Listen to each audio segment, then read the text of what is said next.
Na sequência de nossa conversa sobre a psicanálise na empresa, trago aqui o tema de hoje, o tamanho da empresa e seus desafios. Neste vídeo, quero desenvolver esta temática a partir do referencial do microempreendedor, da pequena empresa, da média empresa e da grande empresa, mas a partir do olhar diferenciado para cada realidade conforme o tamanho da empresa.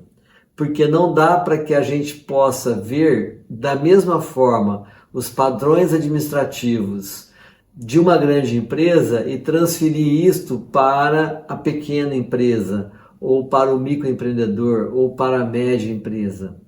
Então, geralmente as formações no campo administrativo traz sempre modelos de gestão de pessoas ou modelos estratégicos de administração, sempre com referencial das grandes empresas, que é a que a maioria dos livros trabalham nas suas pesquisas de comportamento e de cultura organizacional.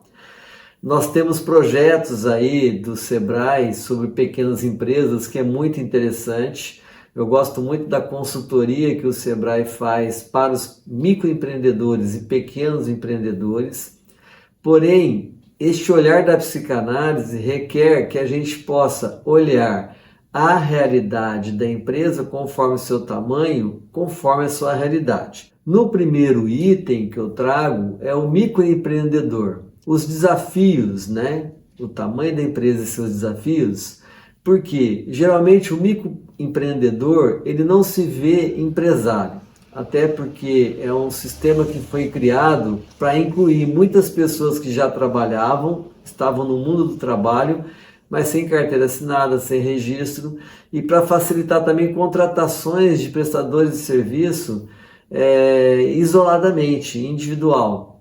Então essa criação do microempreendedor foi muito interessante, trouxe muita gente para o campo do trabalho profissional, porém é o sujeito individual, é o sujeito que ele se torna sim um empresário, um microempreendedor. Ele é um empresário, mas ele não se vê, porque ao se comparar com o empresário, ele vê o grande, aquele sujeito que tem uma grande empresa.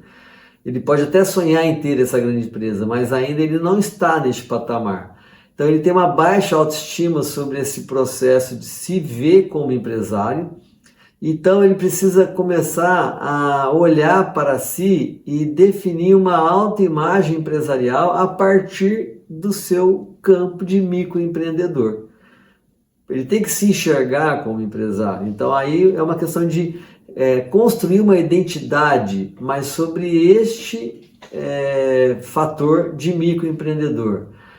Porque ainda um dos desafios é sair desta postura amadora. Não é porque a pessoa tem um trabalho individualizado, que ela trabalha com um prestador de serviço individualizado, que ela não vai ser vista ou não vai se colocar como um profissional naquilo que ela faz. Então ela tem que melhorar a sua autoimagem, o que ela oferece, a forma com que ela se veste, enfim, ela tem uma postura muito amadora ainda. Isto é um grande desafio do microempreendedor. O tamanho da empresa e seus desafios, neste olhar da psicanálise, também tem que olhar quando se está numa pequena empresa. É interessante que pequenas empresas geralmente não procuram ajuda de consultoria, de assessoria na área de gestão, principalmente na área de gestão de pessoas. Por quê? Porque a pequena empresa, muitas vezes, ela vem num processo de uma dinâmica familiar, ou empresas que nasceram de encontro de amigos e que aí se tornou uma empresa em alguma área de serviço ou de produção, e aí esta empresa traz muito um traço familiar, uma empresa de família, mesmo que não sejam de sócios que são parentes, mas é quase uma família, de amigos, né? E aqui a gente tem que lembrar que amigos, negócios à parte. E a pequena empresa ela tem muito essa coisa meio parecida com o fundo de quintal. É muito perceptível esta realidade.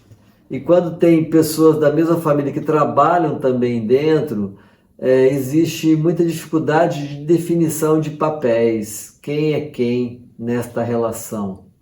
Então, nesse sentido, é sair desta visão de fundo de quintal, e olha que muitas empresas pequenas estão no fundo de quintal de alguma casa, né, de alguém da família que é dono da empresa ou que participa da empresa. Então precisa ver e pensar conforme a realidade e o tamanho que essa empresa tem. Mas quantos empresários pequenos que eu já atendi que fizeram consultorias, inclusive no Sebrae ou em alguma outra consultoria especializada em pequenos, e que fizeram diagnóstico, fizeram levantamento de necessidades para tentar ir adaptando a empresa a um modelo administrativo de pequeno, mas com sistematização administrativa, e depois na hora de aplicar não consegue aplicar, porque já vem naquele processo, aquela cultura, aquele hábito criado de fundo de quintal.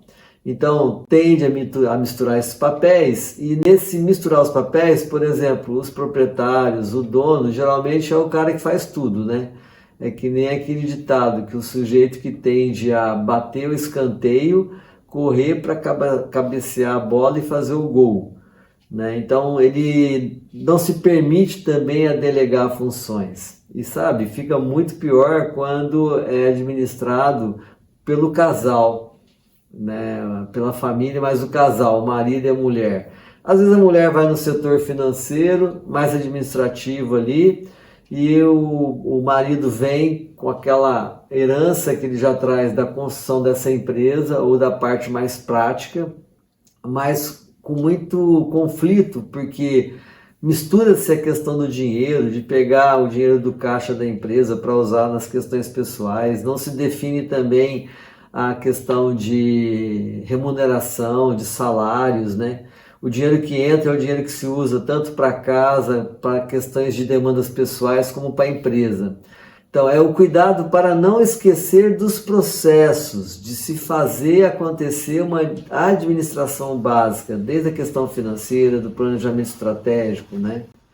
E também tomar cuidado, porque a gente vê muitos pequenos empresários indo para congressos ou para feiras, né? Você pega, por exemplo, um pequeno empresário do ramo da construção civil e vai numa feira, né, lá em São Paulo, sobre construção, as últimas atualidades, assim, ele se depara com grandes construtoras, por exemplo, e ele está se vendo ali naquele negócio de um pequeno construtor.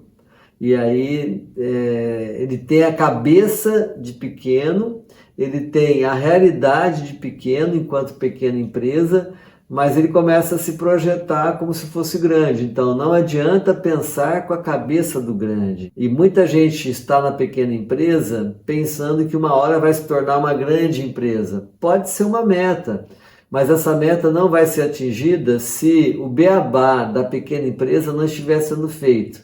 Imagine então como que fica a situação das relações das pessoas nessa empresa. Muita assim, intromissão de questões pessoais para os funcionários. São empresas com menor quantitativo de funcionários e mistura-se muito essa coisa do que pode ou não pode ser feito a nível administrativo, não se cumpre às vezes as regras trabalhistas, se exige do funcionário sem respeitar as questões muitas vezes trabalhistas, e depois pode ter prejuízo lá na frente, pode vir multas trabalhistas ou processos trabalhistas de uma demissão, por exemplo, ou de um acidente de trabalho, porque também não se pensou a questão da logística para se evitar o acidente de trabalho, a questão dos EPIs, né, dos equipamentos de segurança. Ah, mas é pequeno, não é necessário. Tem empresa que você não tem que cumprir algumas regras de segurança de trabalho ou algumas necessidades assim de uma média empresa. Porém, é necessário sistematizar para se evitar prejuízo lá na frente. Sair desta posição quase que amadora também do microempreendedor. Então esse desafio do olhar para quem vai trabalhar com a psicologia organizacional dentro deste referencial que eu estou trazendo da psicanálise é ver a diferença daquela cultura organizacional pequena, identificar essa história e colocar as pessoas dessa empresa pequena no lugar do que ela é, para que ela veio enquanto empresa. E por que as pessoas que estão ali têm que estar adequadas a essa realidade de uma pequena empresa, e não com a cabeça lá no grande ou com a cabeça lá no passado, na história, de repetir processos porque é pequena, não precisa de melhorar nenhuma tecnologia, não é por aí. Então aqui neste vídeo eu pretendo assim eu fico nessa demanda do tamanho da empresa e seus desafios para o microempreendedor e para a pequena empresa. Na sequência que a gente está fazendo aqui desta série Psicanálise da Empresa, eu depois vou então trabalhar no próximo vídeo a demanda da média empresa e da grande empresa e quais são os seus desafios. Aguardo você nessa sequência e muito obrigado pela sua atenção.